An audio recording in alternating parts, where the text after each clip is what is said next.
Bapak, Ibu, serta saudara-saudari sekalian, marilah kita bersama-sama merangkapkan kedua tangan kita di depan dada, bersikap anjali seraya mengagungkan Guru Agung kita, Sang Buddha Gautama. Namo tassa bhagavato arahato samma sambuddhassa. Namo tassa bhagavato arahato samma sambuddhassa. Namo tassa bhagavato arahato samma sambuddhassa. Akodena jine kodang asudang saduna jine kadariang danena sacena likawa dinangti. Persujudan kepada beliau yang berberkah, yang maha suci, yang telah mencapai penanganan sempurna dengan usaha sendiri. Persujudan kepada beliau yang berberkah, yang maha suci, yang telah mencapai penanganan sempurna dengan usaha sendiri. Persujudan kepada beliau yang berberkah, yang maha suci, yang telah mencapai penanganan sempurna dengan usaha sendiri. Kalahkan kemarahan dengan cinta kasih, dan kalahkan kejahatan dengan kebajikan. Kalahkan kekikiran dengan kemurahan hati, dan kalahkan kebohongan dengan kejujuran. Dikutip dari Dhammapada Kodawaga, syair 223. Sebelumnya yang saya hormati Bapak, Ibu, serta saudara-saudari sekalian yang berbahagia, selamat malam semuanya. Sukihotu Namo Buddhaya.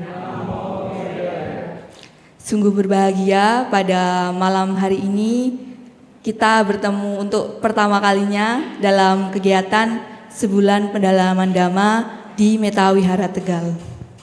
Sungguh karma baik bagi saya sendiri karena pada malam hari ini saya diberi kesempatan untuk kita bersama-sama berbagi ajaran dari Sang Buddha atau Dhamma. Jadi sebelumnya saya perkenalan dulu ya.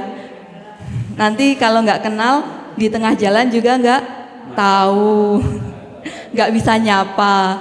Nanti dipanggilnya sila aja. Jadi saya sebelum memulai uraian Dhamma pada malam hari ini, saya akan memperkenalkan diri terlebih dahulu.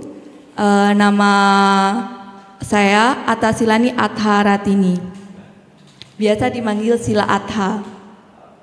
Ya, jadi arti dari nama Pali saya adalah ia yang bergembira dalam hal-hal yang bermanfaat.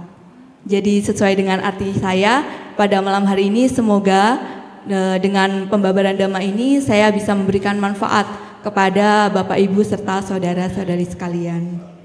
Sadu. Sadunya kecil sekali ya. Sadu yang keras. Biasanya kalau Bante Jayamedo, kita tuh kalau bilangnya sadunya kecil, kok kalah sama umat sebelah gitu. Jadi sadunya harus yang paling kenceng, karena doanya doa yang baik.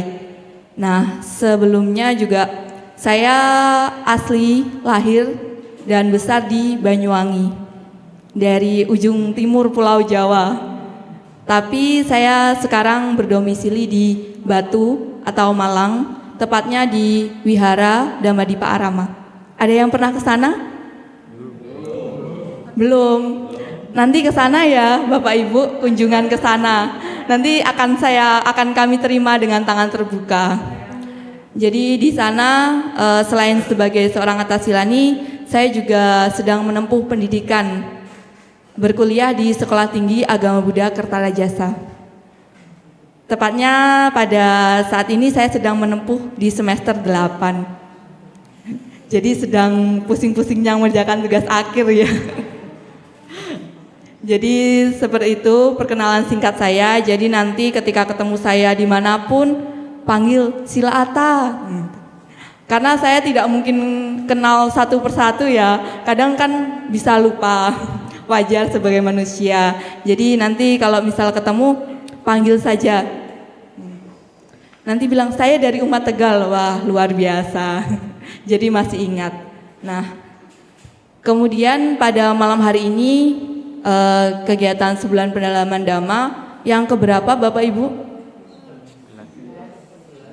9, 10, 11, 12. Yang berapa ini?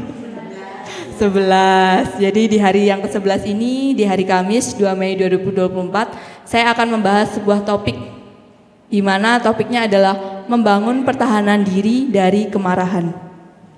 Bagaimana di sini saya akan mengulas bagaimana ajaran-ajaran Buddha berkaitan bagaimana kita membangun benteng untuk menghadapi kemarahan yang muncul dalam diri kita sendiri.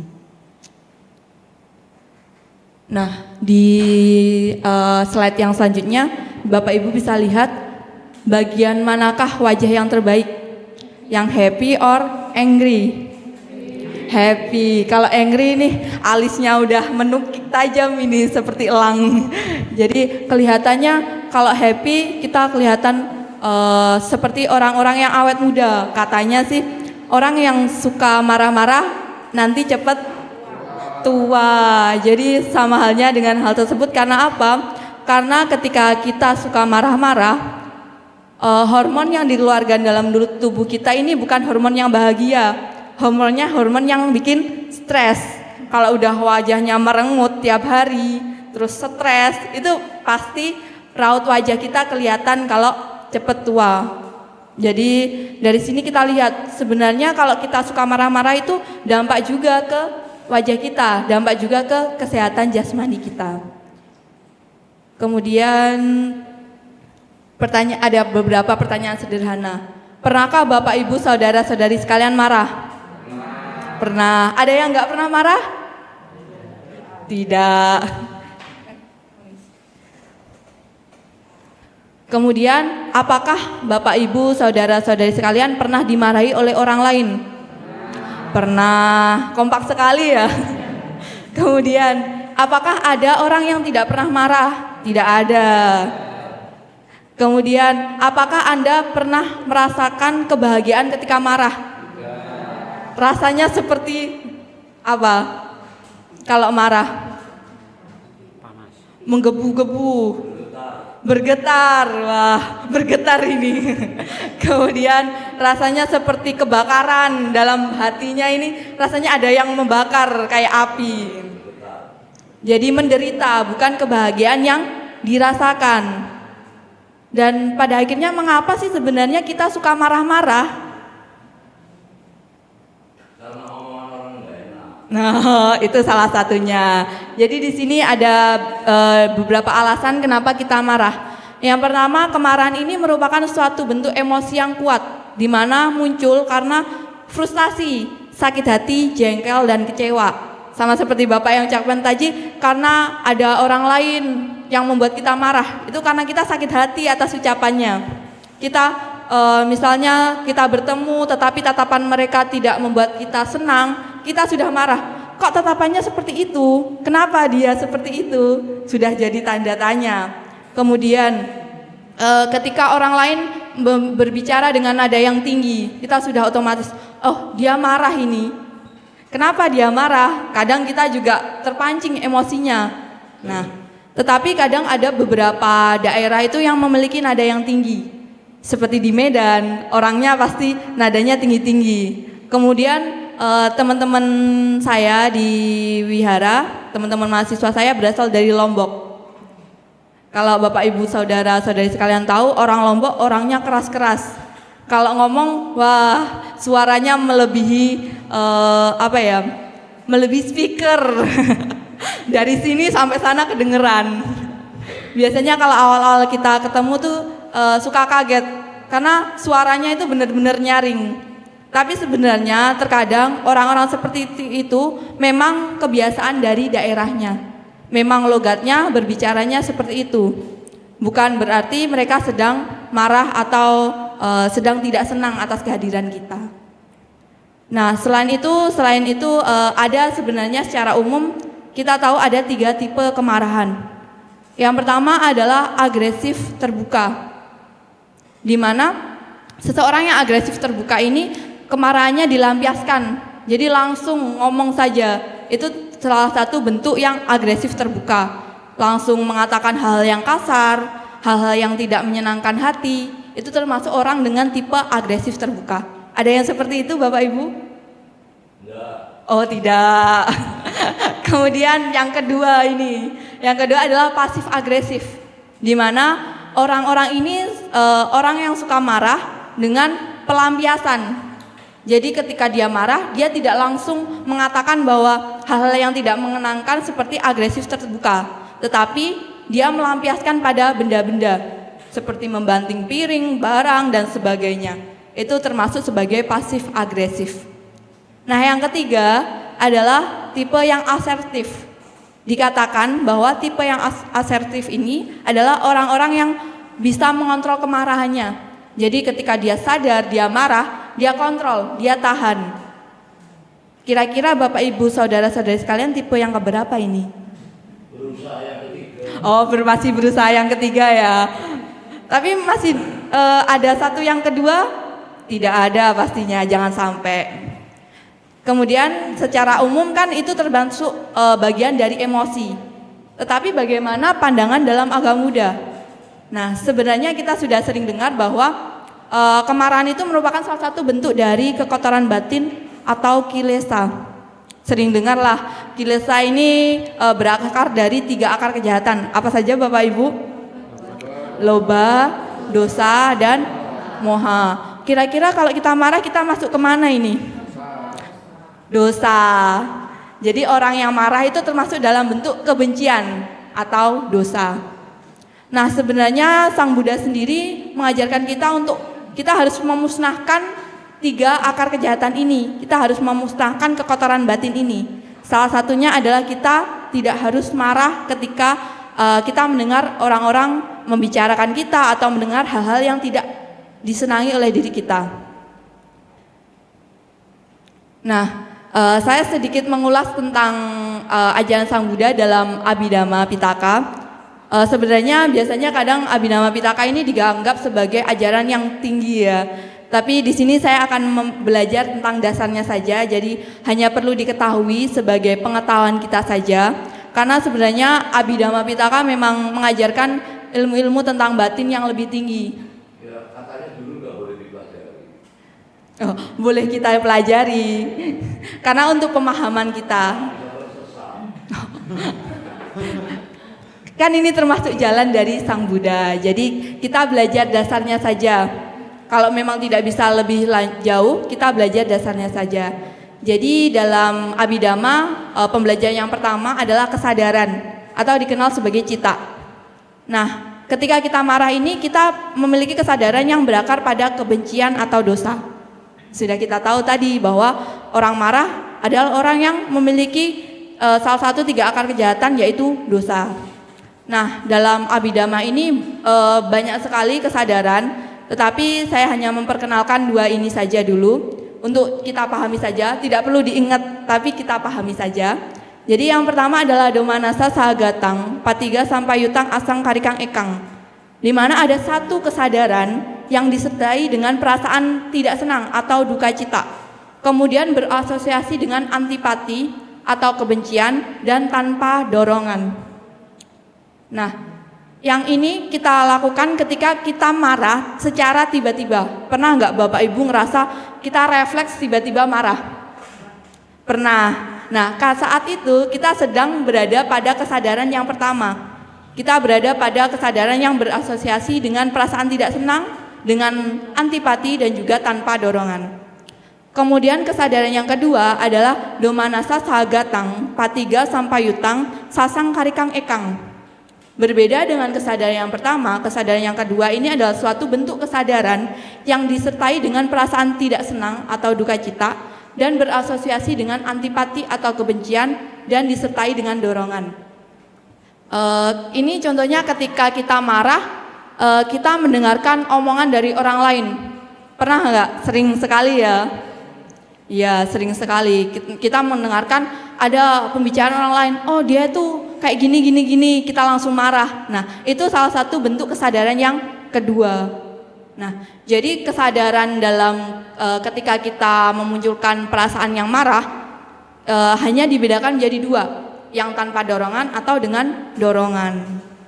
Jadi dari sini kita tahu, oh kesadaran ini tuh kita marah tuh tanpa dorongan. Oh ini kita marah dengan dorongan. Nah, jadi ini salah satu bentuk pemahaman dasar kita terkait dengan abhidhamma. Kemudian berkaitan dengan dua poin penting tadi, ada antipati dan juga duka cita. Nah, antipati ini adalah bentuk dari kebencian. Jadi ketika kita ingin memukul dan menghancurkan objek dari kemarahan itu bentuk dari kebencian atau antipati. Jadi dalam batin kita ingin menghancurkan objek yang membuat kita marah, itu bentuk dari antipati. Pernah nggak Bapak Ibu? Kita pengen melawan orang yang membuat kita marah, itu adalah bentuk dari antipati atau kebencian ini. Kemudian karakteristik dari antipati ini adalah marah dan kasar. Jadi membuat hati kita ini terbakar dan menderita. Nah, di sini jadi salah satu hal yang bisa kita kaitkan dengan kesehatan jasmani, di mana orang yang suka marah-marah bisa terkena penyakit stroke, kemudian darah tinggi biasanya, jantung dan sebagainya. Nah, ini karena perasaan batin kita yang menderita, karena kita merasa batin kita terbakar.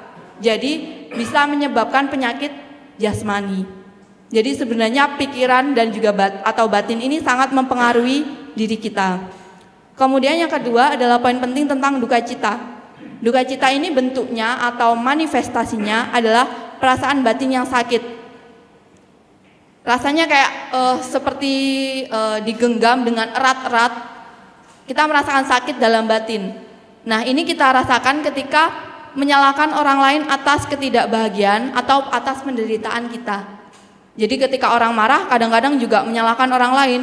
Dia yang menyebabkan saya marah, dia yang mengompori saya marah. Nah, itu salah satu bentuk dari perasaan duka cita atau perasaan tidak senang. Jadi dari sini kita tahu bahwa sebenarnya marah itu bukan termasuk kesadaran yang baik, tetapi kesadaran yang tidak baik.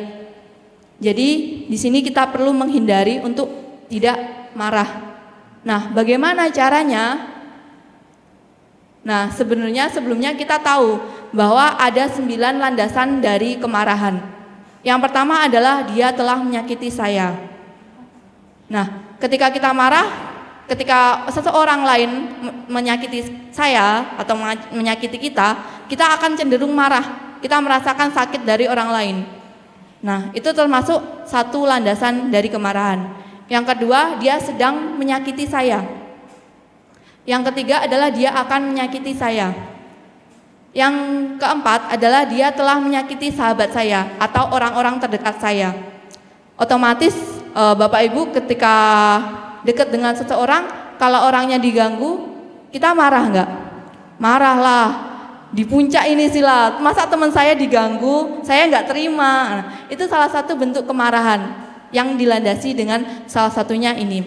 Dia sedang menyakiti sahabat saya, kemudian dia akan menyakiti sahabat saya. Nah, yang selanjutnya adalah dia telah membantu seseorang yang saya benci, ataupun dia sedang membantu seseorang yang saya benci, dan terakhir dia akan membantu seseorang yang saya benci. Jadi ketika kita benci sama orang lain dan orang lain membantu dia, otomatis kita ikut marah ke orang yang membantu. Benar atau tidak? Benar sekali. Karena kita masih diliputi oleh kilesa itu sendiri. Kita tidak senang, kita tidak terima, kita tidak bisa memaksakan diri kita untuk menerima dengan keadaan-keadaan mereka. Karena kita benci, karena kita tidak suka dengan dia, otomatis apapun yang ada dalam diri dia, kita tidak suka. Meskipun dia sedang berbuat baik pun kita tidak senang, karena kita tidak menyukai orang tersebut. Nah, bagaimana sebenarnya kemarahan ini dalam sudut pandang agama Buddha? Di sini menekankan bagaimana dalam beberapa khotbah Sang Buddha, bagaimana cara untuk mengatasi kemarahan dalam batin kita. Nah, dalam beberapa khotbahnya, terutama dalam Sutta Pitaka, Sang Buddha memberikan berbagai kisah perumpamaan berkaitan dengan kemarahan. Jadi Sang Buddha sering sekali memberikan perumpamaan, kisah-kisah. Tujuannya Bapak Ibu tahu? Supaya kita dapat memahami dengan mudah ajaran dari Sang Buddha. Sebenarnya kalau kita mendengar cerita Jataka dan sebagainya, kita lebih paham, oh sebenarnya seperti ini. Nah, dengan alasan itulah Sang Buddha seringkali memberikan berbagai khotbah dalam bentuk perumpamaan ataupun kisah-kisah yang terjadi pada kehidupan Sang Buddha. Nah, salah satu khotbah tentang kemarahan adalah Dubaniya Sutta, Samyutta Nikaya bagian 11, Sutta ke-22. Wah, sila kok bahas sutta aja ini. Sebenarnya memang kita harus memberikan uraian dhamma berdasarkan khotbah-khotbah dari Sang Buddha sendiri. Jadi ketika kita berdhamma di sana, lebih sering menggunakan sutta karena memang benar-benar khotbah dari Sang Buddha. Nah, dalam sutta ini, dalam Dubaniya Sutta ini, Samyutta Nikaya, diceritakan oleh Sang Buddha kepada para biku bahwa pada waktu itu di surga, di alam dewa, ada seorang yaka cacat buruk rupa yang tiba-tiba duduk di tempat duduk atau singgasana dari Dewa Saka. Sering ya mendengar Dewa Saka? Sering. Dewa Saka adalah raja dari para dewa. Seringkali memang disebutkan di beberapa khotbah Sang Buddha berkaitan dengan Dewa Saka. Nah, ketika waktu itu, ketika ada seorang yaka, makhluk yaka ini yang cacat, yang buruk rupa, duduk di singgasana raja para dewa atau Dewa Saka, para dewa Tawatimsa yang tahu kemudian menggerutu dan mengeluh. Wah, menakjubkan, seorang atau makhluk yaka cacat yang buruk rupa ini duduk di singgasana raja para dewa atau Dewa Saka.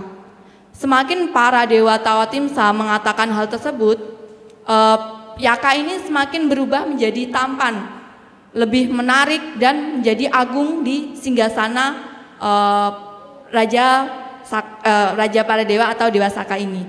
Jadi semakin para dewa Tawatimsa ini semakin mengeluh, semakin menggerutu karena kelakuan dari yaka ini, semakin menjadi orang yang lebih agung, lebih menarik dan tampan di singgasananya. Kemudian karena melihat yaka yang cacat ini semakin tampan, semakin menarik, semakin agung, para dewa Tawatimsa menemui Dewa Saka dan memberitahunya bahwa ada seorang yaka yang cacat, yang buruk rupa duduk di singgasananya. Dan ketika para dewa ini menggerutu dan kemudian mengeluh dan membicarakannya, yang yaka ini semakin tampan, semakin menarik. Nah, karena diberitahu oleh para dewa Tawatimsa ini, kemudian Dewa Saka mendekat dan memberikan penghormatan kepada yaka. Sungguh di luar dugaan, kenapa kok Dewa Saka malah menghormat kepada yaka. Nah, di sini diceritakan bahwa Dewa Saka ini mengetahui bahwa yaka ini adalah seorang pemangsa amarah. Dia adalah seorang makhluk yang memangsa amarah. Jadi semakin amarah dari orang lain, dia akan membuat dia semakin menarik. Nah, karena Dewa Saka mengetahui hal tersebut, maka ketika menemui yaka ini, dia langsung memberikan hormat dan mengatakan bahwa saya adalah Dewa Saka, raja para dewa, Tuan. Semakin Dewa Saka ini mengatakan hal-hal kalimat tersebut secara berulang-ulang, pada akhirnya yaka semakin buruk, semakin berubah kembali menjadi yaka yang cacat dan buruk rupa. Hingga pada akhirnya sang yaka yang cacat dan buruk rupa ini lenyap dari singgasana Raja Saka, raja para dewa atau Dewa Saka. Kemudian pada akhir khotbahnya, Sang Buddha mengatakan bahwa ada satu syair dari Dewa Saka yang dikatakan bahwa aku tidak terganggu dalam pikiran, juga tidak terpengaruh oleh pusaran kemarahan. Aku tidak akan pernah marah dalam waktu yang lama, dan juga kemarahan tidak akan pernah bertahan dalam diriku. Ketika aku marah, aku tidak akan mengucapkan kata-kata yang kasar dan aku tidak memuji kebajikanku. sehingga aku akan menjaga diriku senantiasa terkendali baik demi kebaikanku. Jadi kalimat-kalimat ini merupakan bentuk dari pikiran yang bagaimana Bapak Ibu? Yang dilandasi dengan cinta kasih. Jadi salah satu cara agar kita melenyapkan kemarahan dalam diri kita adalah dengan cinta kasih. Dengan praktek kita mengendalikan diri dengan kesabaran dan juga praktek dari cinta kasih. Selanjutnya, bagaimana kita membangun benteng atau pertahanan diri kita dari kemarahan itu? Pasti sangat sulit ya Bapak Ibu saudara-saudari sekalian. Sehari-hari kita pasti dihadapkan dengan kondisi-kondisi yang membuat kita marah, kita jengkel.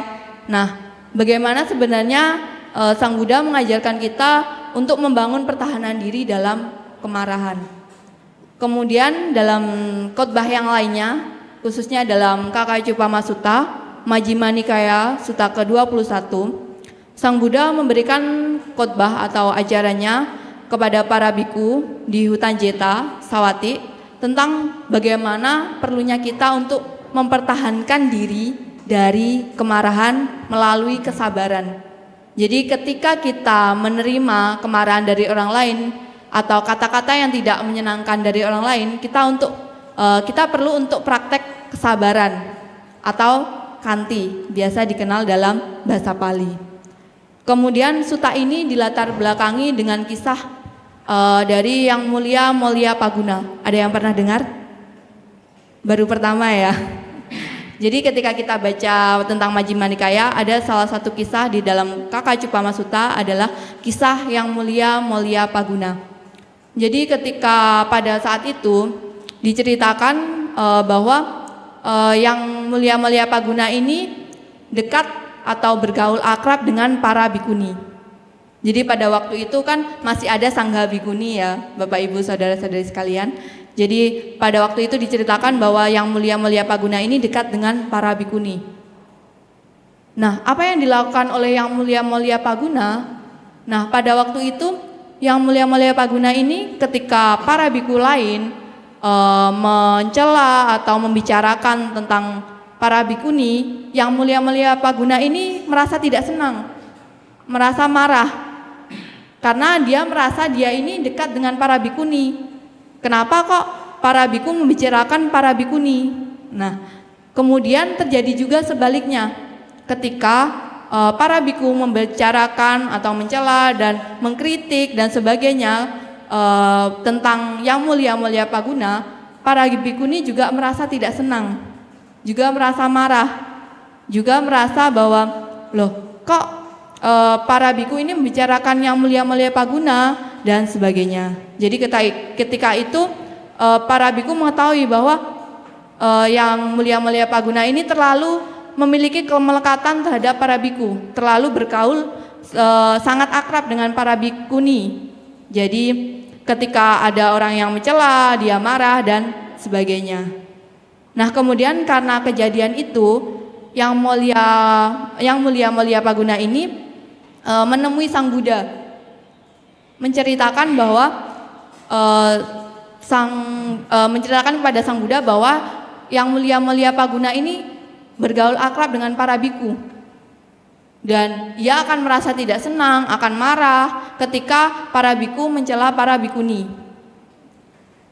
Nah, pada saat itu kemudian Sang Buddha memberikan tindakan dengan meminta para biku untuk memanggil Yang Mulia Mauliapaguna. Kemudian datanglah Yang Mulia Mauliapaguna menemui Sang Buddha. Kemudian Sang Buddha menanyakan, apakah benar Yang Mulia Mauliapaguna ini bergaul akrab dengan para bikuni? Dan jawaban dari Yang Mulia Mauliapaguna ini memang benar.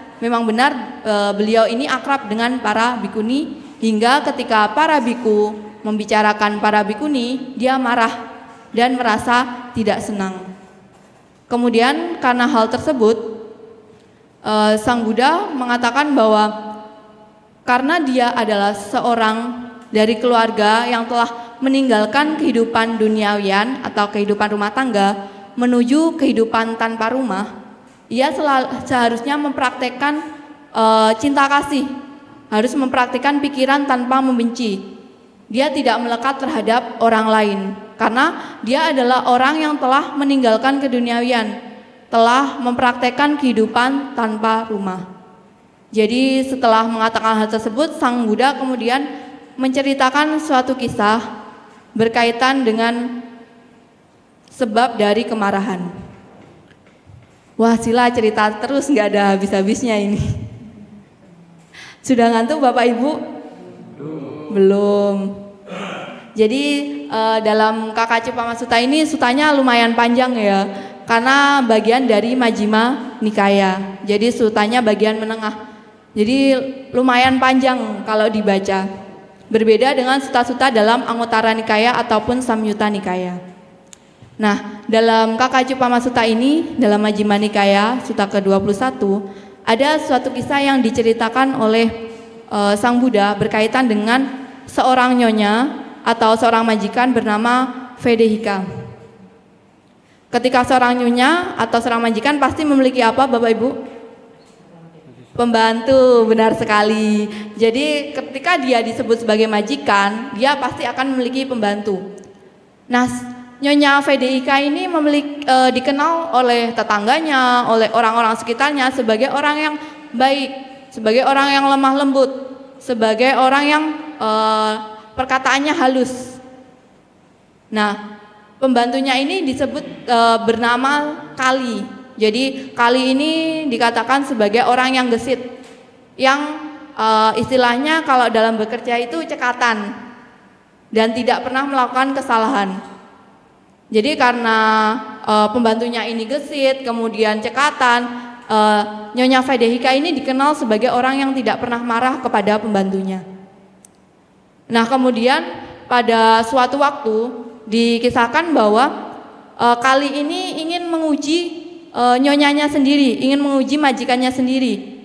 Memang benar apakah si Nyonya Vedehika ini tidak pernah marah, karena dia juga penasaran selama dia menjadi seorang pembantu, nyonyanya ini tidak pernah marah kepadanya.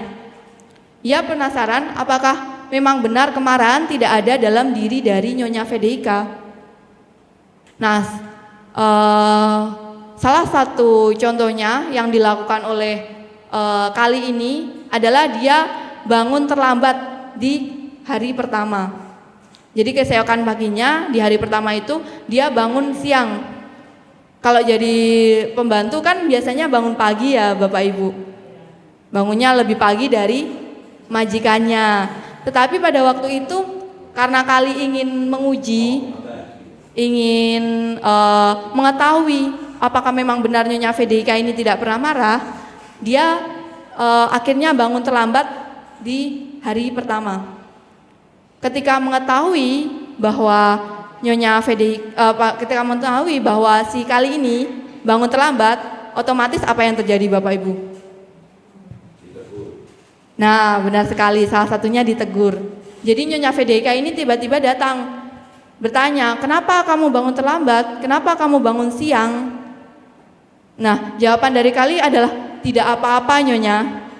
Nah, karena mendengar jawaban yang seperti itu, Nyonya Vedehika kemudian ia merasa marah kepada Kali untuk pertama kalinya. Setelah mengetahui hal tersebut, Kali ini berpikir, oh sebenarnya Nyonya Vedehika ini bukannya tidak marah, bukannya tidak memiliki kemarahan dalam batinnya, tetapi ada kemarahan dalam dirinya. Nah, karena dia ingin menguji lebih lanjut lagi, keesokan harinya dia tetap terlambat bangun. Karena ia ingin benar-benar mengetahui apakah masih bertahan kemarahan dari Nyonya Vedehika ini. Ternyata masih. Kemudian di esokan paginya Nyonya Vedehika kemudian marah, tidak senang dan mengucapkan hal-hal yang tidak menyenangkan kepada Kali. Karena ia 2 hari ini bangun siang, bangun terlambat, dan dia bangun lebih lama daripada majikannya. Nah, kemudian di ketiga harinya dia melakukan hal yang sama. Dia tetap bangun terlambat lagi.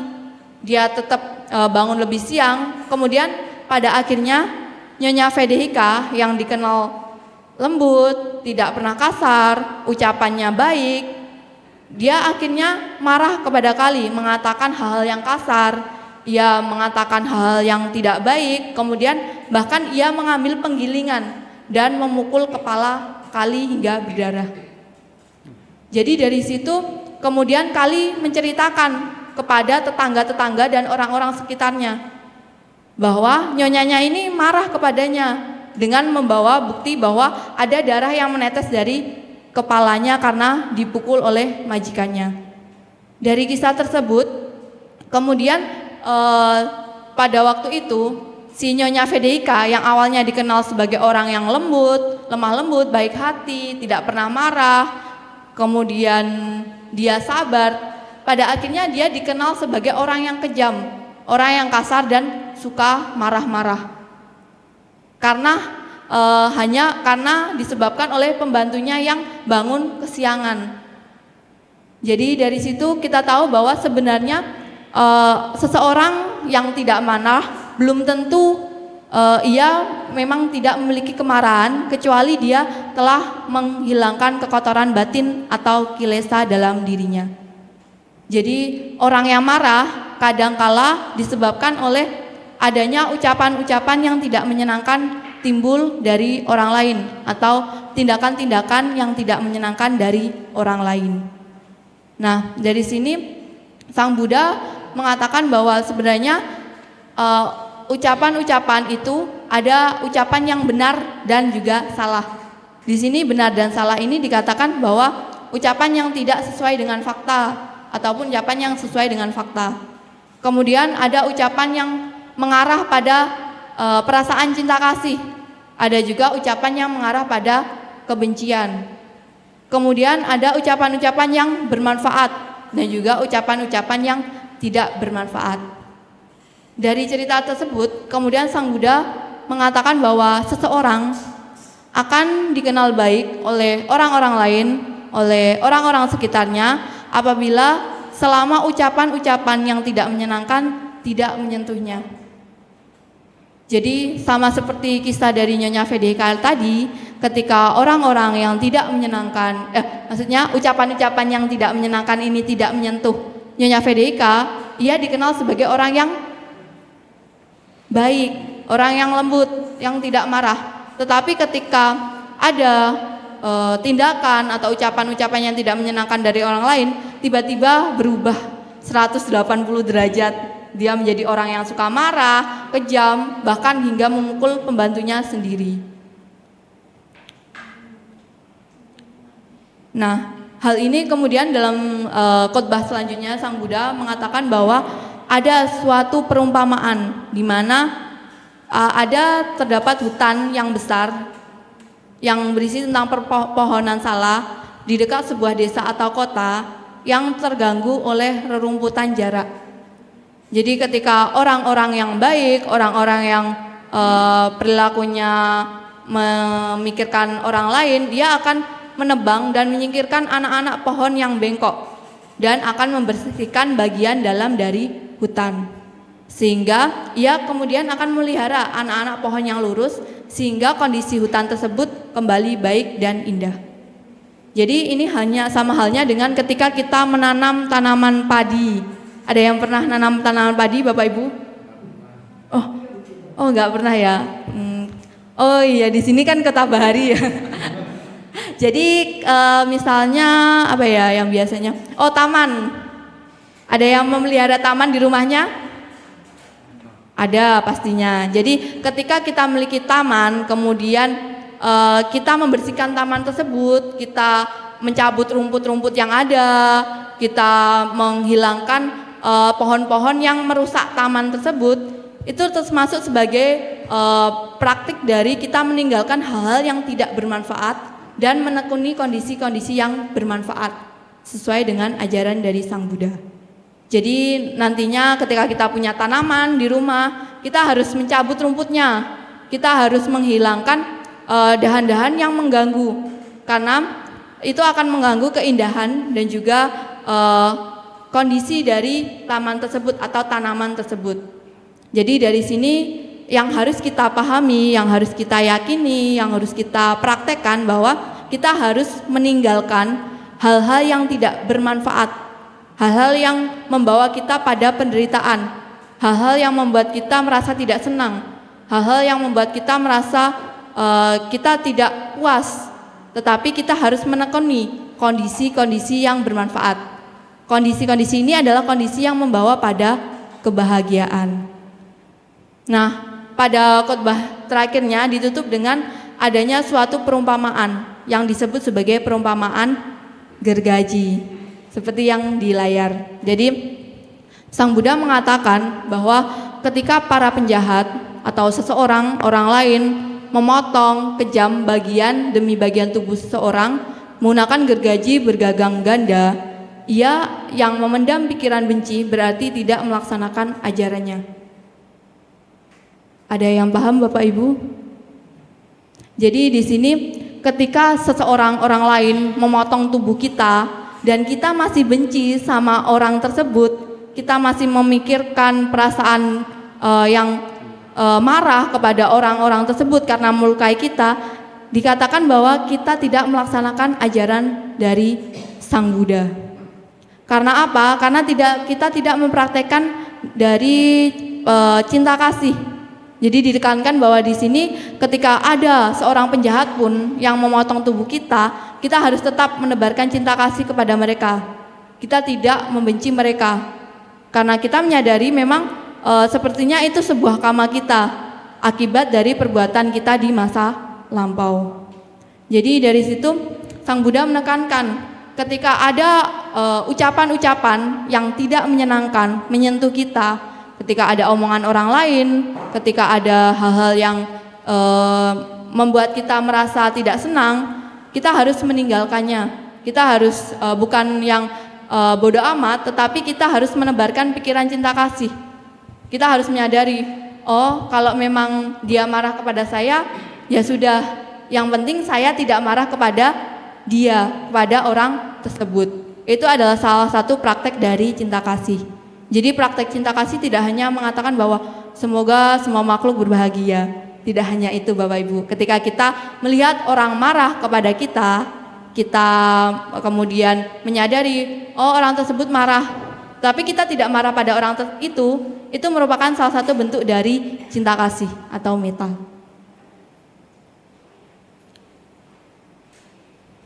Nah, dalam hal ini, dalam perumpamaan gergaji, Sang Buddha menekankan satu khotbahnya bahwa ketika kita dilanda kemarahan, kita dilanda pikiran yang benci, kita dilanda kebencian atau dosa tersebut, kita harus menekankan kalimat ini dalam pikiran kita. Jadi kalimatnya adalah pikiran kami akan tetap tidak terpengaruh dan kami tidak akan mengucapkan kata-kata yang jahat. Kami akan berdiam penuh belas kasih demi kesejahteraan mereka dengan pikiran cinta kasih tanpa kebencian dalam pikiran. Kami akan berdiam dengan melingkupi mereka dengan pikiran yang dipenuhi dengan cinta kasih dan dimulai dengan diri mereka. Kami akan berdiam dengan melingkupi seluruh dunia dengan pikiran cinta kasih yang berlimpah, luhur, tanpa batas, tanpa pertentangan dan tanpa permusuhan. Jadi pada intinya hal yang harus kita lakukan ketika kita sedang marah, ketika orang lain marah kepada kita adalah harus praktek apa Bapak Ibu? Cinta kasih. Kita harus melingkupi pikiran kita dengan cinta kasih. Nah, kemudian ada cerita terakhir sebelum saya menutup Dhammadesana pada malam hari ini. Ada kisah rumah tangga utara. Jadi diceritakan bahwa ada seorang rumah tangga bernama Utara. Nah, inti ceritanya bahwa ada Sirima yang terbakar oleh kecemburuan terhadap Utara. Karena kecemburuannya itu, ia menyiramkan mentega panas ke Utara. Akan tetapi pada saat menyentuh tubuh Utara, mentega panas tersebut terasa seperti air yang dingin. Bagaimana sebenarnya hal tersebut bisa terjadi dalam diri Utara? Nah, dalam cerita ini, dalam kisah ini ceritakan bahwa Utara ini adalah seorang perumah tangga yang sebelumnya merupakan anak dari Punya. Jadi dikatakan bahwa Punya ini sebelumnya adalah orang yang miskin, bekerja sebagai buruh tani dari orang yang kaya. Kemudian singkatnya, pada suatu ketika ia sedang melakukan kegiatannya membajak sawah, ia melihat Yang Arya Sariputa. Sudah kenal Yang Arya Sariputa ya Bapak Ibu? Ada yang tidak tahu? Tahu semuanya pasti. Yang Arya Sariputa adalah salah satu siswa utama dari Sang Buddha. Nah, pada waktu itu diceritakan bahwa Yang Arya Sariputa ini sedang dalam meditasi mendalam. Dan setelah melakukan meditasi mendalam ini, ia telah mencapai Nirodha Samapati, di mana dikatakan ketika ada orang yang berdana kepada Yang Arya Sariputa, pada saat itu juga karma yang diterimanya terjadi pada kehidupan yang saat ini. Jadi pada waktu itu Yang Arya Sariputa melihat, oh ternyata ada seorang perumah tangga yang bisa menerima yang bisa memberikan persembahan dana kepadanya. Jadi dia bisa menerima kebajikannya di saat ini. Nah itu yaitu perumah tangga Punya ini. Nah selanjutnya Yang Arya Sariputa ini mendekati ketika Punya ini sedang membajak sawah. Kemudian Punya pun berdana kepada Yang Arya Sariputa dan memiliki keyakinan terhadap Buddha, Dhamma, dan Sangha. Tidak hanya itu juga, anaknya yang bernama Utara ini juga mempersembahkan makanan kepada Yang Arya Sariputa. Kemudian ada kalimat yang benar-benar menakjubkan keluar dari pikiran dan juga ucapan dari Utara, di mana dia mengatakan bahwa kadangkala pada saat ada sesuatu yang pantas untuk dipersembahkan, saya tidak melihat seorang yang mulia. Kadangkala pada saat melihat seseorang yang mulia, saya tidak memiliki sesuatu yang pantas untuk dipersembahkan. Akan tetapi hari ini ada seorang yang mulia atau Yang Arya Sariputa itu terlihat oleh saya dan ada sesuatu yang pantas untuk dipersembahkan ini. Akankah beliau melakukan pertolongan untuk saya? Nah, kenapa Utara ini mengatakan pertolongan? Karena dengan dia berbuat kebajikan kepada Yang Arya Sariputa bisa menolong Utara ini untuk mengkondisikan dia memiliki keyakinan terhadap Buddha, Dhamma, dan Sangha dan melakukan praktik kebajikan. Jadi akan membawa manfaat di kehidupannya saat itu juga. Nah kemudian dia mempersembahkan makanan kepada Yang Arya Sariputa. Nah setelah itu apa yang terjadi? Tiba-tiba setelah dia melakukan praktek kebajikan, mereka keluarganya perumah tangga Punya ini dengan anaknya Utara dan istrinya, dia tiba-tiba menjadi seorang yang kaya, yang dikenal sebagai seorang miliarder. Sekarang, kalau dulu dikenal sebagai orang yang kaya atau istilahnya adalah banker dan sebagainya. Jadi pada waktu itu karena dia tiba-tiba menemukan emas ketika dia membajak sawah. Itu adalah dampak dari melakukan kebajikan kepada Yang Arya Sariputa. Jadi kebajikannya akan berbuah kamanya pada saat itu juga. Nah, karena dia memiliki kebajikan itu, kemudian dia menjadi orang yang kaya, dia tidak lepas keyakinannya kepada Sang Buddha. Kemudian dia mengundang Sang Buddha beserta para biku yang lain untuk menerima dana makanan di rumahnya selama 7 hari. Dan pada akhirnya pada waktu itu Sang Buddha memberikan khotbah kepada Punya dan keluarganya termasuk Utara. Dan akhirnya karena mendengarkan khotbah dari Sang Buddha, sekeluarga itu mencapai sotapanya. Jadi dia mencapai tingkat kesucian pertama. Kalau orang yang mencapai sotapana, dia tidak akan terlahir di alam apaya. Jadi dia tidak akan pernah terlahir di alam menderita. Jadi ketika seseorang telah mencapai Sotapana, berarti dia sudah mengikis 3 belenggu yang ada dalam dirinya, yaitu pandangan salah, kemudian ada juga keraguan-raguan dan pemahaman bahwa hanya upacara keagamaan yang membawa pada kebahagiaan atau pencerahan. Jadi dengan melepas 3 belenggu ini dia mencapai kesucian tingkat pertama, yaitu Sotapana. Nah, mereka sekeluarga ini sudah dipastikan mendapat jalan yang benar ya Bapak Ibu. Setelah mendengarkan khotbah Sang Buddha, dia dipastikan akan terlahir 7 kali lagi sebelum mencapai arahat. Jadi pada waktu itu sangat mudah sekali ya diceritakan orang-orang dapat mencapai tingkat kesucian karena bertemu dengan Sang Buddha secara langsung. Tapi bukan berarti kita di sini tidak bisa ya Bapak Ibu. Kita masih memiliki kesempatan karena kita memiliki keyakinan terhadap Sang Buddha. Kita harus mengikis sedikit demi sedikit kekotoran batin yang ada dalam diri kita. Nah, kemudian karena hal tersebut, karena dia sudah menjadi orang yang kaya, si Utara ini dinikahkan oleh orang tuanya dengan orang miliarder lainnya, jadi orang yang kaya lainnya.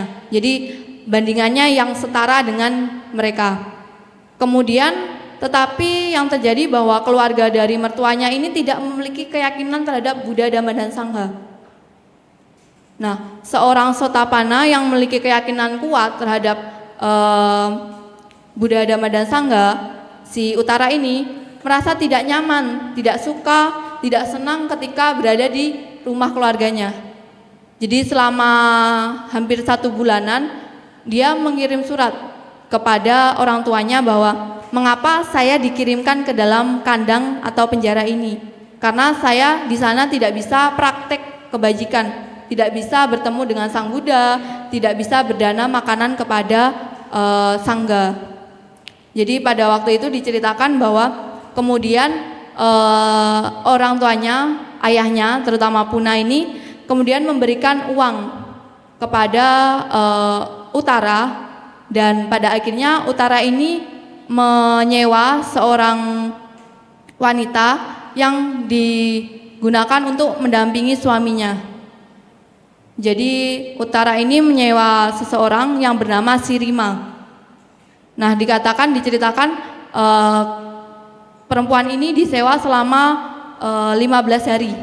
Jadi karena dia sudah mendapatkan izin dari suaminya dan memberikan seorang wanita untuk mendampingi menjadi pelayan utamanya suaminya, dia kemudian melakukan praktik berdana dan mempersembahkan makanan selama pada waktu itu dikatakan mau wasa. Jadi sebelum itu dia mendanakan makanan selama 15 hari kepada Sang Buddha dan para pengikutnya.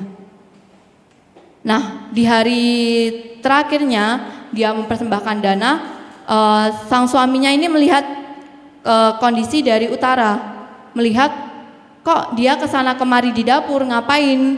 Habis itu dia melihat kenapa dia melakukan hal yang remeh, hal-hal yang dikatakan sebagai hal yang bodoh, karena dia merepotkan dirinya sendiri untuk berdana, untuk mempersembahkan dana kepada para biku. Kenapa bisa suaminya mengatakan hal tersebut? Karena suaminya ini tidak memiliki keyakinan kepada Buddha, Dhamma, dan Sangha. Jadi dia pun mengatakan hal tersebut karena melihat dari jendela dan dia tersenyum melihat hal tersebut. Nah, karena kemudian ternyata si Rima ini melihat suami dari Utara ini tersenyum. Kemudian dia melihat, oh ternyata suaminya ini tersenyum kepada Utara. Karena perasaan yang tidak senang, ia ternyata memiliki kecemburuan.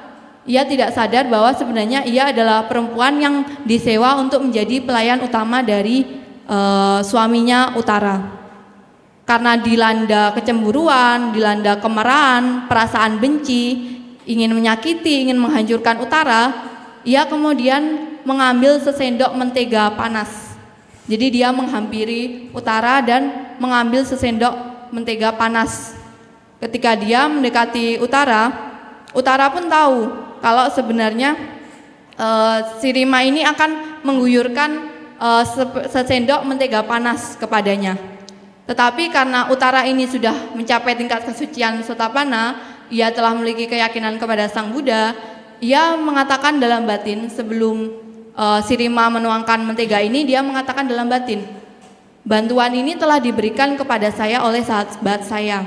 Sesungguhnya saya hanya mendapatkan kesempatan untuk mempersembahkan dana dan mendengarkan dhamma karena dia. Jika memang ada kemarahan saya kepada dia, semoga mentega itu membakar saya. Jika tidak, janganlah membakar saya. Itu salah satu bentuk ucapan meta atau cinta kasih yang dapat kita praktekkan ketika kita menerima perlakuan tidak baik dari orang lain. Jadi ketika itu, karena kebajikannya itu, Utara ini ketika dituangkan mentega panas, dia tidak merasakan mentega itu panas, tetapi mentega itu tiba-tiba seperti air yang dingin ketika menimpa dia, karena perasaan cinta kasih yang telah dia luangkan, yang telah dia luapkan ketika menerima perlakuan buruk dari orang lain. Nah, pada saat itu kemudian Sirima setelah mengetahui hal tersebut, Sirima ingin tetap memberikan mentega panas kepada Utara. Tetapi karena melihat hal tersebut, ada pelayan-pelayan dari Utara yang kemudian memukul Sirima dan membuatnya menjadi babak belur. Nah, pada saat itu si Utara ini menolong Sirima dengan mengobatinya. Karena melihat si Utara mengobatinya, padahal dia melakukan tindakan kejahatan kepada si Utara, Sirima ini menyadari bahwa ia telah melakukan kesalahan. Ketika kita salah, kita ingin apa, Bapak Ibu? Minta maaf. Jadi Sirima ini selanjutnya ingin meminta maaf kepada Utara, tetapi Utara mengatakan, saya akan memaafkan Anda ketika ayah saya memaafkan Anda.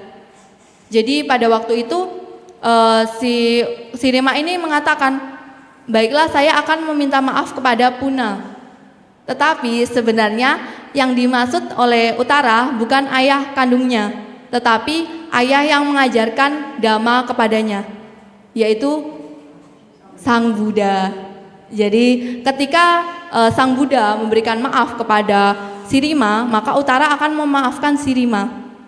Karena hal tersebut, karena memberitahukan hal tersebut, kemudian Sirima berdana kepada Sang Buddha dan para biku bersama dengan Utara. Nah, kemudian Sang Buddha pun mengetahui bahwa Sirima ini telah melakukan tindakan kejahatan kepada Utara. Kemudian Sirima ini mengatakan kepada Sang Buddha bahwa ia ingin meminta maaf atas kesalahan yang telah dilakukannya. Jadi pada saat itu kemudian Sang Buddha bertanya, Utara, apa yang kamu lakukan ketika kamu disiram mentega oleh Sirima?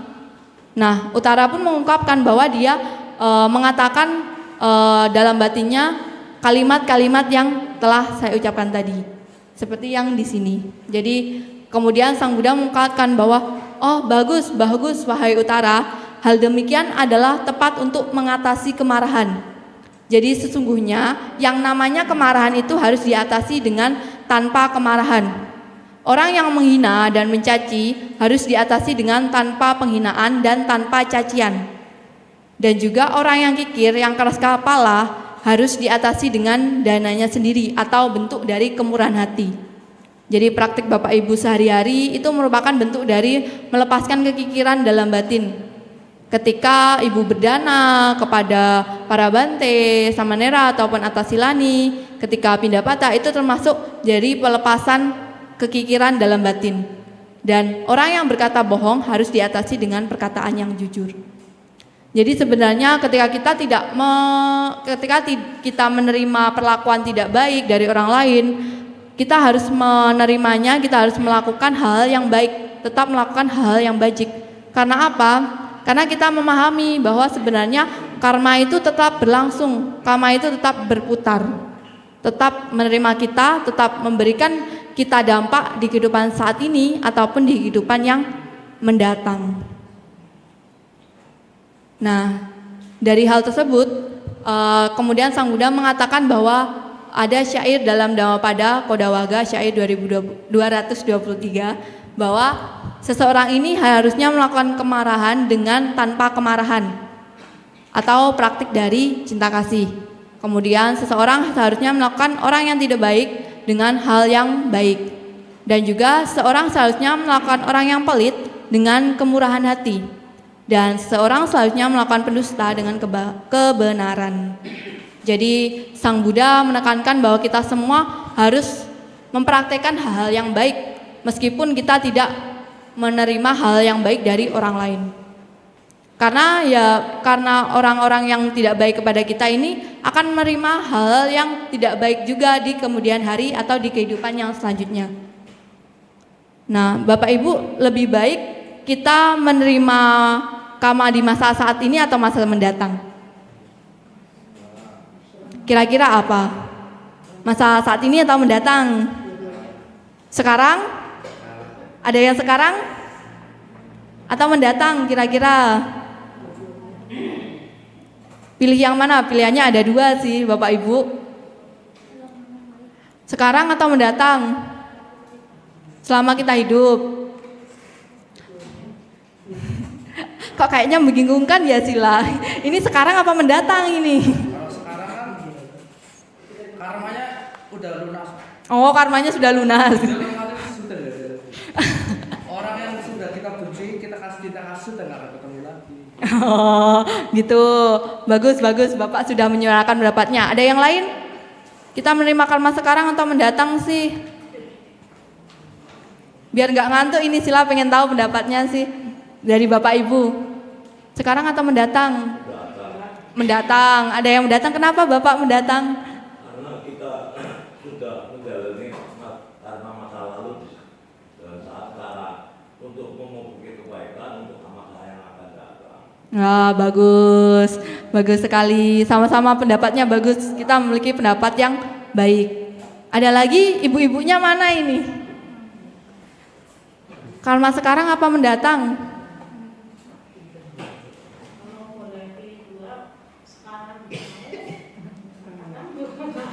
Wah, dua ini serakah atau enggak ini?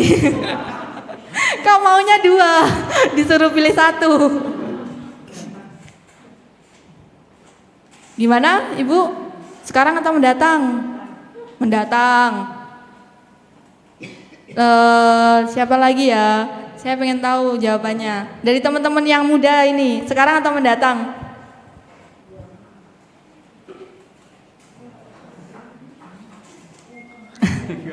Bingung ya? Sebenarnya perbuatan-perbuatan kita lebih bermanfaat ketika kita menerimanya di masa yang akan datang. Karena kita melakukan perbuatan hari ini bernampaknya di masa yang mendatang dan juga saat ini. Tetapi juga tidak dipungkiri juga bahwa karma sekarang juga berdampak di masa sekarang.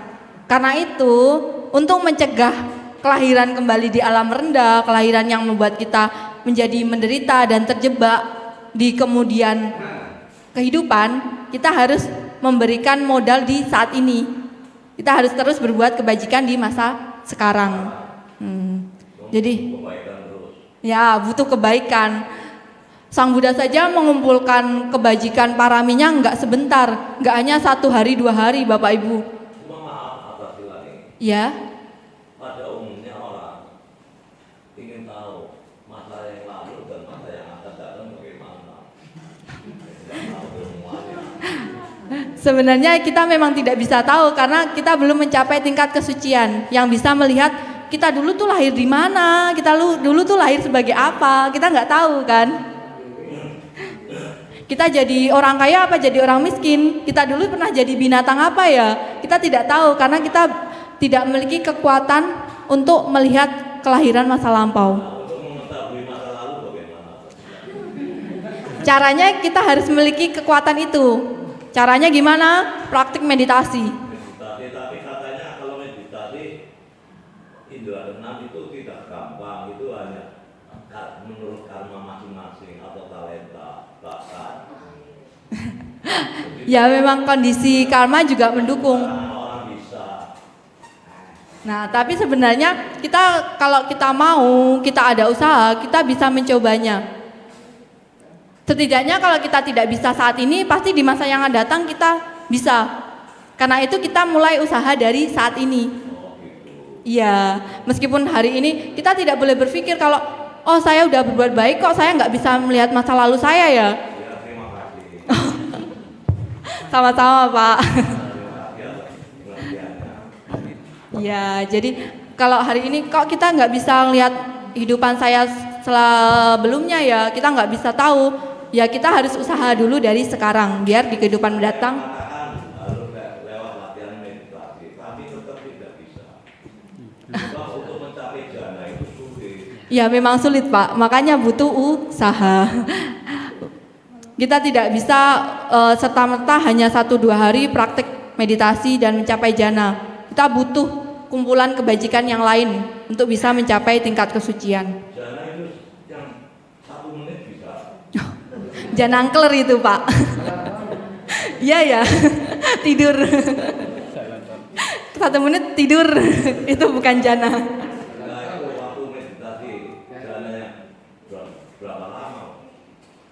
Ya, Pak. Bagaimana Pak? Kalau kita bisa mencapai jana, minimal berapa itu yang terbaik? Kalau minimal berapa saya tidak bisa menentukan ya, karena tergantung kita sendiri, tergantung perbuatan kita dan juga usaha kita dalam praktek meditasi. Jadi kita tidak bisa menentukan, oh saya berlatih 14 hari ini bisa langsung capai jana, nggak bisa. Dan juga jana ini bukan meditasi yang bisa kita pertahankan. Tingkatan jana itu sementara Bapak Ibu. Ya, paling semenit atau berapa detik Pak? Kalau kita bisa pertahankan, kita bisa lama. Tetapi ketika kita sudah memperhentikan meditasi itu sudah berakhir. Karena itu merupakan praktik dari samatha. Jadi untuk berapa lamanya ya belum tahu karena tergantung orangnya masing-masing. Mungkin bapaknya bagaimana? Maksudnya saya. Oh. Bagaimana, sudah ada pemahaman Bapak? Oh paham, terima kasih. Oh ya sila, saya mau tanya. Tadi kan yang kasus WDHK ya. Iya. WDHK kan dia seorang yang sabar dari awal mulanya. Iya, Nah, sabar dan dia, nah itu apakah dia memenuhi karma buruk karena punya karyawan yang iseng-iseng seperti itu? Iya, karena mungkin karena dia juga menerima karma dari masa lalunya. Karena dia belum merasakan ada perlakuan tidak menyenangkan dari orang lain. Nah, ketika dia tidak mengetahui kalau sebenarnya perlakuan tidak menyenangkan itu harus dihadapi dengan kesabaran, harus dengan praktik cinta kasih, dia tidak mengetahui. Karena itu ketika ada orang lain yang tidak berperilaku sesuai keinginannya, dia langsung marah, dia tidak senang dan kecewa. Tapi kan kalau misalkan di dunia sekarang kan kalau misalkan kita terlalu longgar sama orang malah tambah Menjadi-jadi gitu. iya, malah jadi nyerang balik, malah kita yang semakin Gelepang gitu. repot. Ditegasi lawan, longgaring lawan. Ini gimana solusinya gitu loh? Sebenarnya kalau menghadapi hal tersebut ya kita tetap berpacu pada khotbah Sang Buddha. Kita harus menghadapinya dengan penuh kesabaran. Karena kesabaran adalah praktik bertapa paling tinggi. Jadi kita harus sabar. Kita harus menghadapinya dengan penuh pikiran cinta kasih. Meskipun orang lain, wah sudah saya kasih tahu kok dia tetap aja. Sudah kasih tahu baik-baik, sudah kasih tahu yang tegas, tetap aja. Nah, kita harus memupuk kesabaran. Tetapi ketika orang tersebut tidak bisa kita kasih tahu ya sudah, biarkan saja. Kalau dia tidak, selama dia tidak mengganggu hidup kita harus bersikap oh ya sudah, biarkan saja karena memang sudah tidak bisa dikasih tahu. Kalau masih bisa diberi pemahaman, kita harus mengajaknya, mendorongnya. Seperti itu. Kalau misalkan pada saat itu WDHK memecat orang itu, apakah itu tindakan bijaksana? Kalau memecat bukan tindakan yang bijaksana sih, Bapak. Karena ya kan dia tidak bisa mengikis kekotoran batinnya. Dia tidak bisa memahami oh sebenarnya ini tuh emang hal-hal yang tidak menyenangkan. Jadi ketika dia sebenarnya memecat pembantunya yang seperti itu, dia melakukan tindakan yang tidak bijaksana.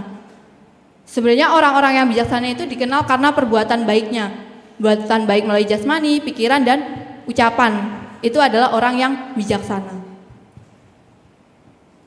Mungkin ada lagi? Masih ada waktu ya? Oh masih. Kalau misalnya menghadapi orang yang susah ditagih, gimana tuh? Wah kayaknya pengalamannya Bapak ini. Ini kan kemarahan ya kan. Orang kalau nagih susah bolak-balik. Kalau nggak pakai kekerasan nggak bayar biasanya kan. Kenapa ada diciptakan debt collector, apalah. Kalau debt collector kan seiring perkembangan zaman ya, Iya. kita tidak bisa menjadikan semua orang tahu kalau sebenarnya kita tuh menghadapi orang yang marah dengan cinta kasih. Nah, karena kita sudah tahu kalau kita menghadapi orang marah dengan cinta kasih, ya kita harus praktek cinta kasih. Karena kita sudah tahu sebenarnya orang yang marah itu ya dihadapinya dengan cinta kasih, bukan dengan kekerasan balik, bukan dengan kekejaman. Nah, itu karena kita harus mempraktekkan dari diri kita sendiri. Kalau misalkan nih disabari tagih pertama dengan baik, sengaja ditunda-tunda, kita ya udah sabar dah. Misalkan dia maunya 2 hari, ya udah 2 hari balik orangnya pergi, itu kan udah kelihatan loh. Emang sudah mau kabur. Jelas 2 hari loh. Dia ngomong 2 hari, saya datangin 2 hari dong, cinta kasih. Ya udah 2 hari. Datangin 2 hari, ternyata kabur. Alasannya macam-macam, inilah itulah. Katanya ya udah seminggu, ya udah kasih lagi, sabar, cinta kasih seminggu. Datang lagi. Wah, Malah kasihnya dikit. Wah, tambah gimana? memuncak ini Tambah amarahnya. nggak beres oh. Jadi Kalau- tagih nanti saya jadi kebodohan batin ya kan. Gimana? Nah, kita harus memiliki pandangan yang bijaksana. Kita memahami segala sesuatu itu dengan bijaksana. Saya sendiri memiliki pengalaman tersebut, Bapak. Karena ada seorang yang sebelum saya jadi atas silani meminjam kepada saya uang yang kalau orang pelajar kan uang sedikit pun kan ya berharga ya. Apalagi kita dari keluarga yang dikatakan cukup, bukan yang memiliki kekayaan yang berlebih. Dipinjamin, loh kok nggak dibalik-balikin? Karena saya tipe-tipe orang yang saya tuh nggak mau nagih. Harus kesadaran diri dari yang meminjam. Nah karena itu setelah saya tahu, oh ya udahlah, saya biarkan saja. Bahkan sampai sekarang ya sudah, saya anggapnya oh saya berdana kepada dia gitu. Jadi oh karena saya sudah melakukan kebajikan, ya sudah nanti kan saya akan mendapatkan karma yang baik.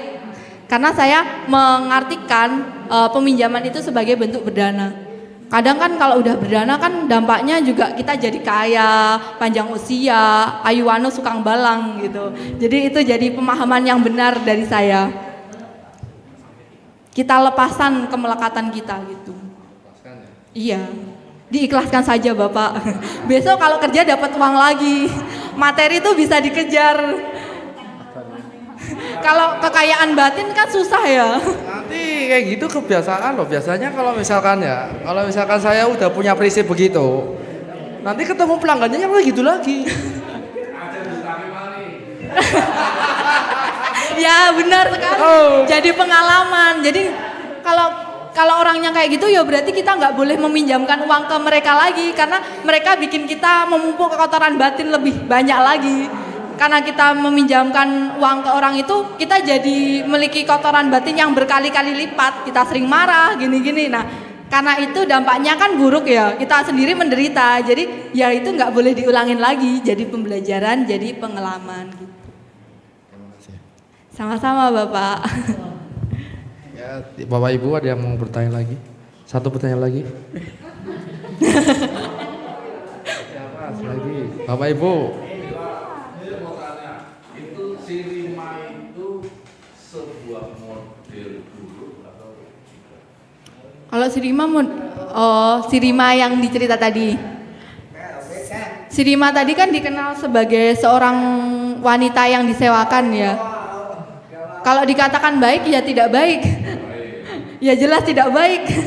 Kan maksud saya gini, dalam cerita Dharma Pada itu Sirima itu sendiri juga pernah menjadi model yang dimana Sirima itu dirindukan oleh salah satu biku.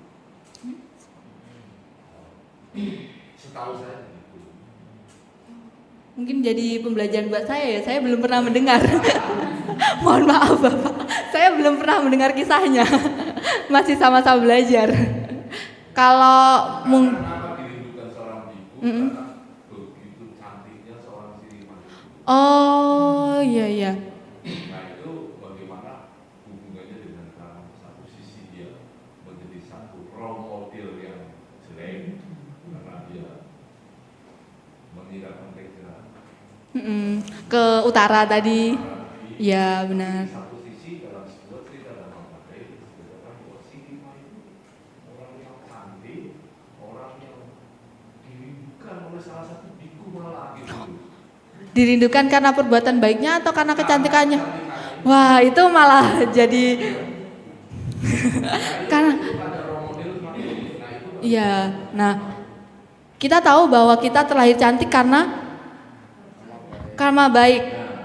Tetapi kalau kehidupan sekarang kita cantik tapi nggak baik, jadi role model nggak?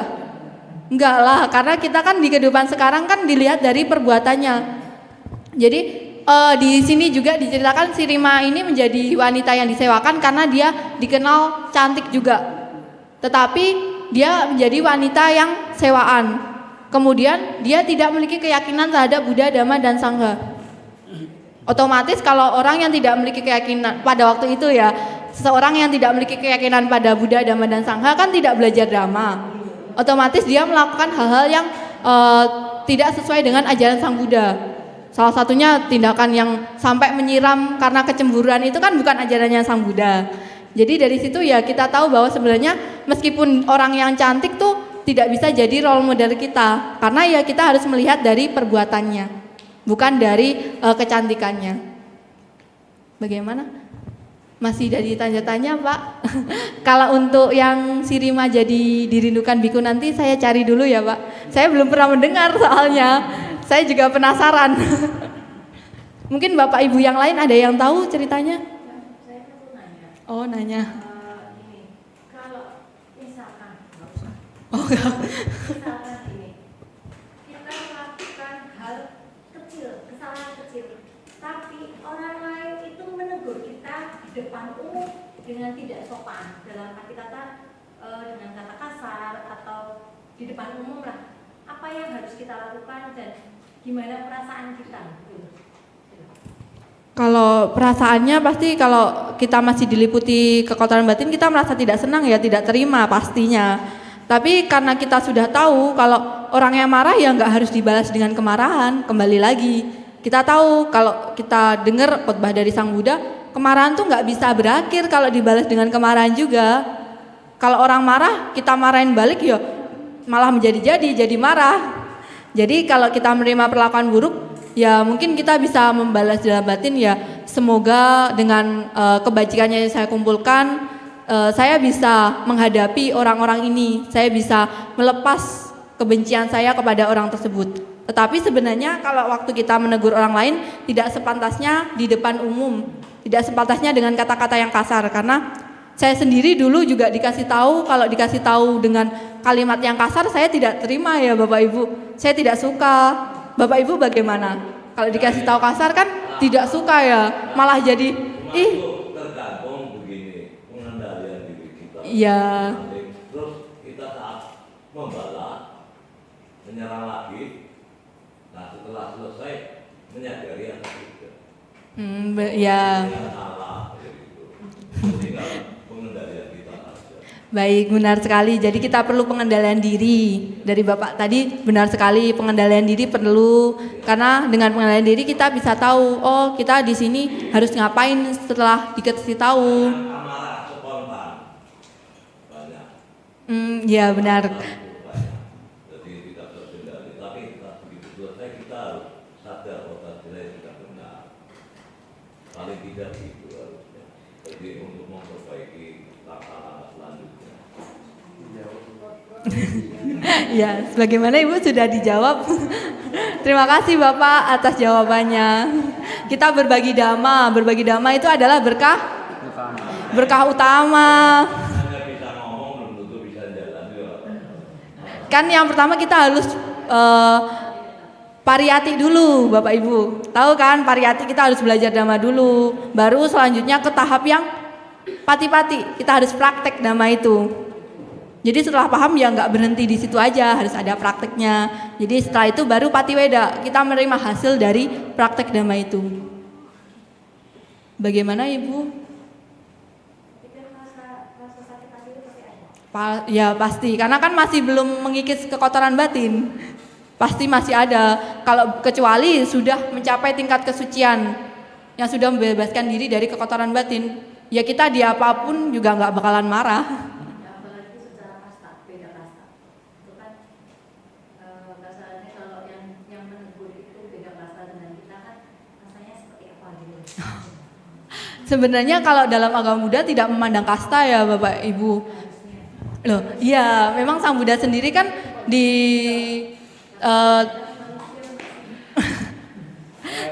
Maksudnya gini, misalkan kita kan kayak ditegur gitu kan. Iya.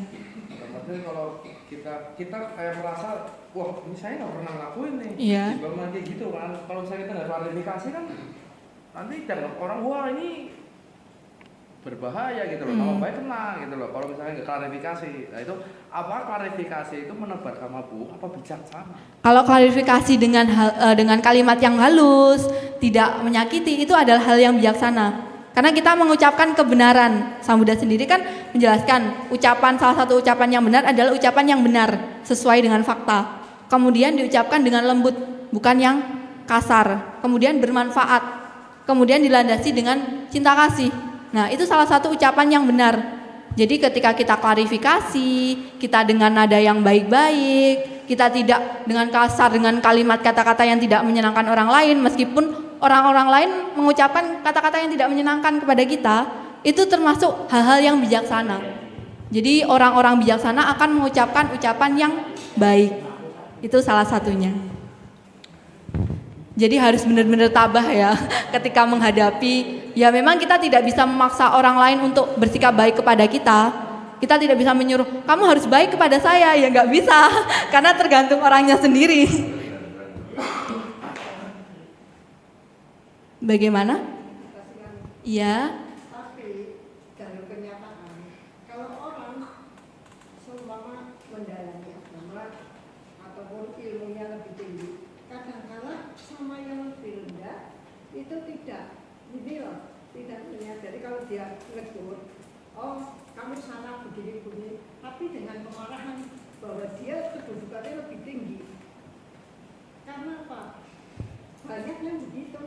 Semakin damanya tinggi, semakin amarahnya tidak terkendali, tapi dia tidak menyadari itu. Itu berarti orangnya belum digolongkan sebagai orang yang bijaksana ya Bapak Ibu. Karena dia masih menyimpan kemarahan, dia bisa masih mengucapkan ucapan yang didasari dengan kemarahan itu sendiri. Jadi ucapan yang diucapkan itu bukan ucapan yang benar. Tapi meskipun, karena kan orang yang dianggap agamanya lebih tinggi dilihat dari apanya sih Bapak Ibu? Kita tidak bisa tahu sebenarnya. Kalau kedudukan belum tentu. Ini seumpama di organisasi ya. Oh, berarti Di agama gitu loh. Kalau dia mempunyai merasa dirinya itu sudah damanya sudah wow gitu ya. Dia kadang-kala menegur orang itu seakan-akan dia itu lebih tinggi, jadi harus direndahkan seperti itu. wah itu berarti ya tidak bijaksana Ibu. Itu belum tentu orang memiliki praktik dhamma yang lebih tinggi. Karena sebenarnya kan kita praktik dhamma kan bukan dilihat dari kedudukannya. Kita belajar dhamma ya sesuai dengan kemampuan kita. Kita semua bisa belajar dhamma kok. Kita nggak memandang Anda sebagai ketua harus belajar dhamma, nggak gitu juga. Wakil pun dari umat pun harus belajar dhamma. Jadi nggak ngelihat kamu ketua, kamu dhammanya lebih tinggi, nggak gitu juga. Kita melihat semua orang tuh sama. Perbedaannya cuma laki-laki perempuan. Itu bukan kasta yang bisa untuk ada atas dan bawah, tetapi kita setara. Jadi ketika mungkin menerima perlakuan yang seperti itu ya kita harus menguatkan hati kita, memberikan kesabaran dalam diri kita, ketabahan. Kalau memang tidak benar ya kita harus mengungkapkan kebenaran. Kalau memang hal tersebut mengganggu kita, ya kita harus mengucapkan hal yang baik kepada orang tersebut meskipun dia merendahkan kita.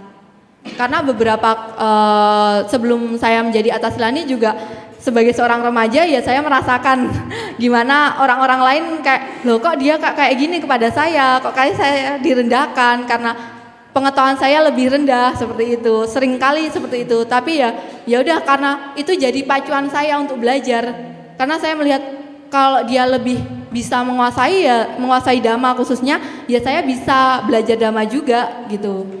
Ternyata ya belajar dhamma tuh tidak membuat orang lain celaka, tidak membuat orang lain merasakan kekejaman, merasakan kebencian, tapi kita harus praktek yang berkebalikan dengan hal tersebut.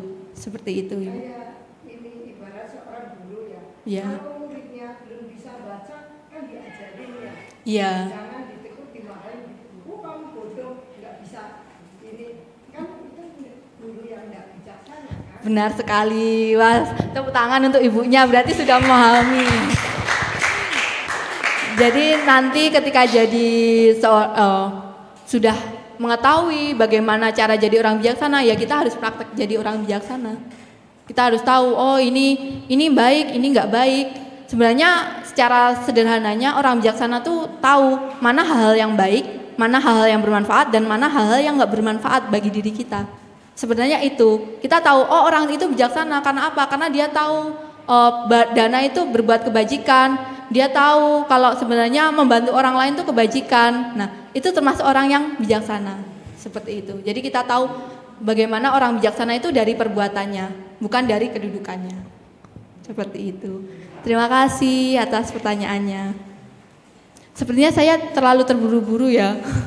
Kayaknya cepet banget ngomongnya. Mohon maaf. Tapi karena kebiasaan ya, kayak pengennya cepet-cepet ini anak muda ini.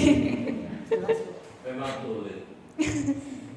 Memang sulit kalau dihadapi. Tapi kita semua belajar. Iya, benar sekali. Kita harus belajar. Apalagi kayak saya, orang mental. Harus belajar. Belajar dengan giat. Sudah? Ya, baik, Bapak Ibu, pertanyaannya cukup. Mari kita tutup. Terima kasih kepada Atasilani Ataratini yang telah memberikan materi SPD pada malam hari ini. Semoga menambah ilmu baru dan bermanfaat bagi kita.